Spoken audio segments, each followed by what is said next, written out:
4 boats out on the race course, and I'm assuming by now you can do the math, and you've probably got that figured out, as the 6, Oh Boy Alberto, out of Madison, Indiana. Steve David comes forward just to tail there. And now our testing session is officially underway.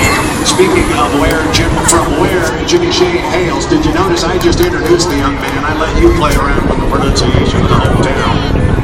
It's Habit of Grace, Maryland, and of course, Jimmy makes his first appearance in Detroit. He took a boat ride this morning to get a tour of the track with our event director, Mark Weber from the DRRA. And Brad, real quickly, another great job by our team from the Detroit River Regatta Association, led by their president, Tom Bertolini. When you come to Detroit, they know how to put on a race, and they do a great job. They know how to put on a race, and they do an outstanding job, and you're right. We want to thank those guys, and I also, all weekend long, want to thank, I have no idea, but we'll find out before we get too deep into the weekend just exactly how many volunteers they have here this weekend. But there's a slew of them, and it doesn't make any difference where we go. Jeff Baylor is always the same.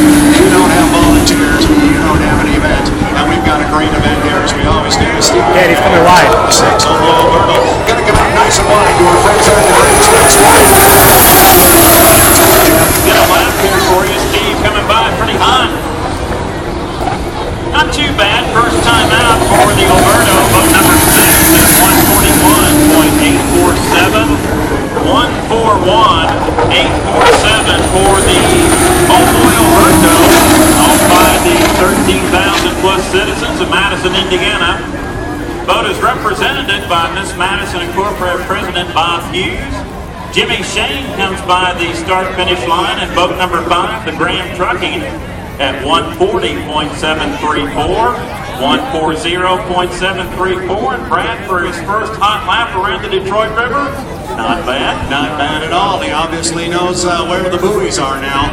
And we saw this guy take some laps right out of the box in qualifying down in Madison, Indiana, and he was right there with the hot dogs. He was about a half a mile an hour behind Steve David and Dave Milwaukee, and he finished our 3rd fastest qualifier and did an outstanding job. So Jimmy Shea,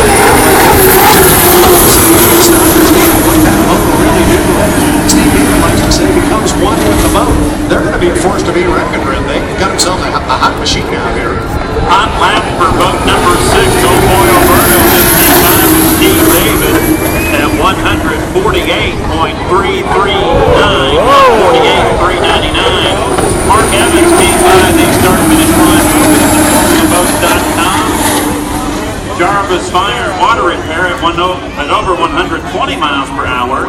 Jimmy Shane just came back across Brad at 136. So lots of activity here in testing for the Detroit Yacht Club presents Detroit APBA Gold Cup 2012.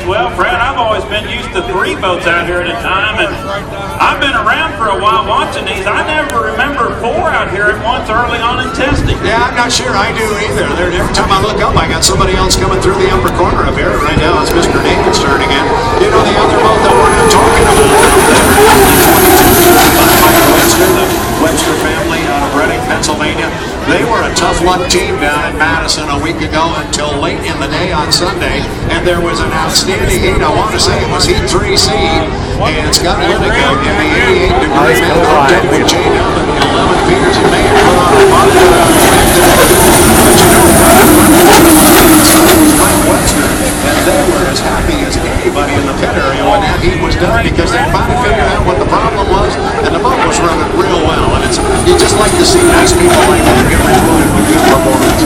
Webster just had a good test lap at 138.769, but Brad, the fastest lap so far here in testing. Steve David, Oh Boy Alberto, hydro number 6, 155.081 miles per hour. 155.081 for the Alberto. Boy, and he's doing that with 3 other boats on the water. I can tell you it's pretty soupy up there in the upper corner. If Jimmy Shane had only been told that it can get rough up here in the corner, he now knows it. He's come hopping through here a couple of times. So a $155 when you're not out there by yourself, yeah, that's a nice, respectable start to the weekend for Steve David and the guys from Indiana. Looks like we're getting ready for a start here, Jeff Baylor. We got 4 boats coming up the backstretch here. Some slow, some running a little bit harder. Just kind of whets the appetite for what's coming later on in the weekend. Mark Evans, fastest lap so far here in testing, and formulaboats.com. Jarvis Fire and Water Repair, 1:27.220 as the Obergo comes by the start-finish line. Steve was making a timing run, and Brad, I failed to get the watch on him, but we'll be mentioning timing runs during testing. When we go racing on Saturday and Sunday, these races start on a clock start format. Brad, it's just a matter of getting into the start-finish line full song, full throttle without jumping the gun. But when we mention timing runs, what's the best way to explain that to our race fans? Well, I appreciate you throwing that one down here, because you've got to just kind of talk your way through it. But for those that have not been to an Air National Guard H1 Unlimited Hydroplane Series race before, everything is run on a clock start. And they will hear countdowns here in the pit area, and we will start with something called 10 minutes to the 5 minutes to the start. We call that 10 to the 5. And that means we're 10 minutes away from our 5-minute mark, and at the 5-minute mark, obviously, we're 5 minutes away from the start. You'll then hear 5 minutes to the 5. And at basically the 5-minute mark, we will have our boats come out on the race course, and then we'll start with the race before the race, where the boats are actually out there jockeying for position on the race course.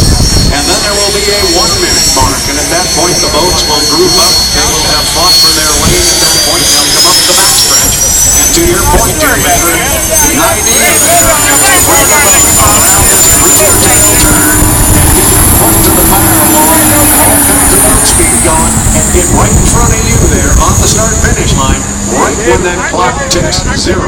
Be a couple of seconds late, and you're not going to be competitive in that heat, but be a couple of seconds early and get across that start-finish line before the clock goes 0. You've got a 1-lap penalty, and you're basically out of the competition. So,